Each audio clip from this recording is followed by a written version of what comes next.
Good morning, everybody. I decided to go a little crazy today and put in my contacts. Ooh.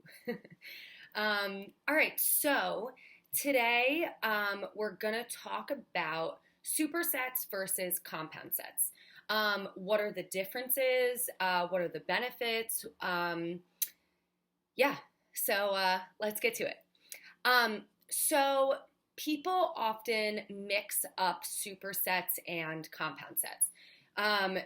Now these style of, I want to say like exercise organization or order are for resistance training, not aerobic training.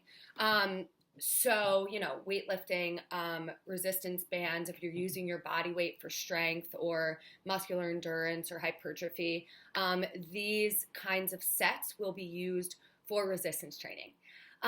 So, as I said, people often confuse supersets with compound sets. Now, a superset is two exercises performed one right after the other that stress two opposing muscles. Two different muscle groups with minimum rest in between. So opposing muscles, meaning two different muscles that work together. They're called agonist and antagonist muscles. So, for example, a bicep and a tricep, right? Those are agonist and antagonist muscles. So, for example, just to explain a little further, when the bicep curls, it is shortening, right? And the tricep is lengthening. So we have the bicep in the concentric phase and the tricep in the eccentric phase. They're working together. Without one lengthening, the other can't contract. Without one contracting, the other can't lengthen. Same idea if you're contracting your tricep, your bicep is lengthening, right? So they work with each other. Another example of these kind of muscle groups are your quads and your hamstrings. So think of a squat or a deadlift, right? Your quads are going to contract in a squat on the way up, and your hamstrings are lengthening. So there's just a little explanation for that. Now, a compound set is two exercises performed one right after the other, involving the same muscle group in an alternating fashion. So, for example, you're doing chest day, right? You're doing a barbell bench press to a dumbbell bench press. There's different emphasis on these exercises based on the equipment that you use, but you're using the same muscle groups, obviously not strictly your chest. There's a ton of other muscles also involved in a bench press, especially since it's a multi-joint movement, but we can talk about that another day. So you're using a barbell for your bench press and then your dumbbells for a bench press. They're both doing slightly different things.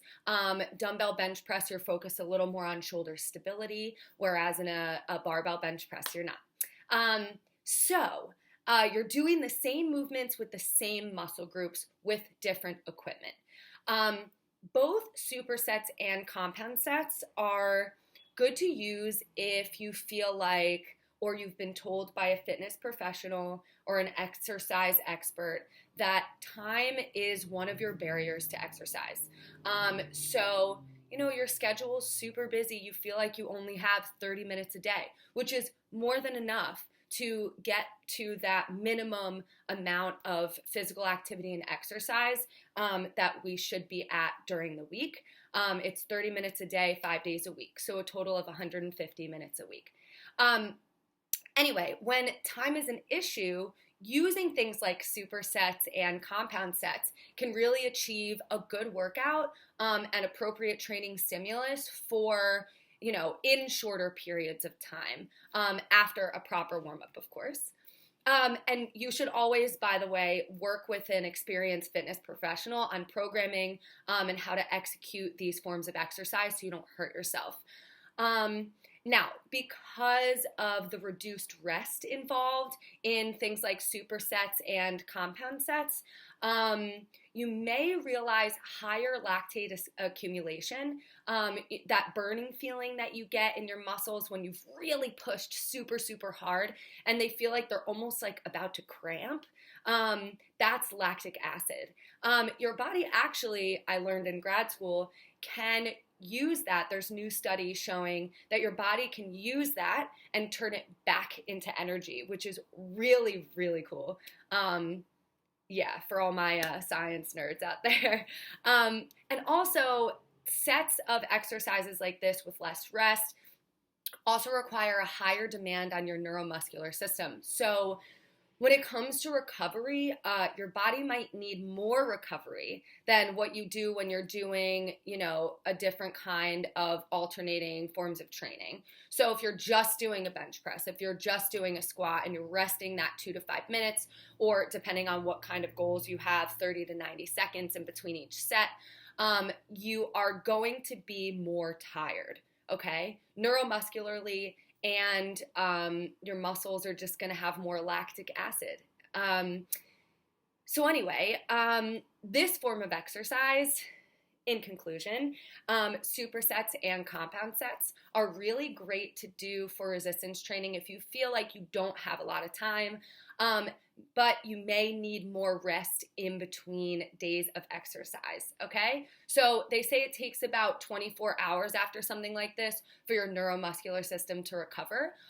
That's just an average. Also, it depends on the person, how well your body recovers after exercise stimulus.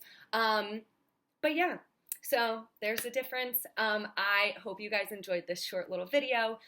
If you have any questions, please email me. Subscribe if you really like these educational videos, and enjoy the rest of your day. Thanks, guys.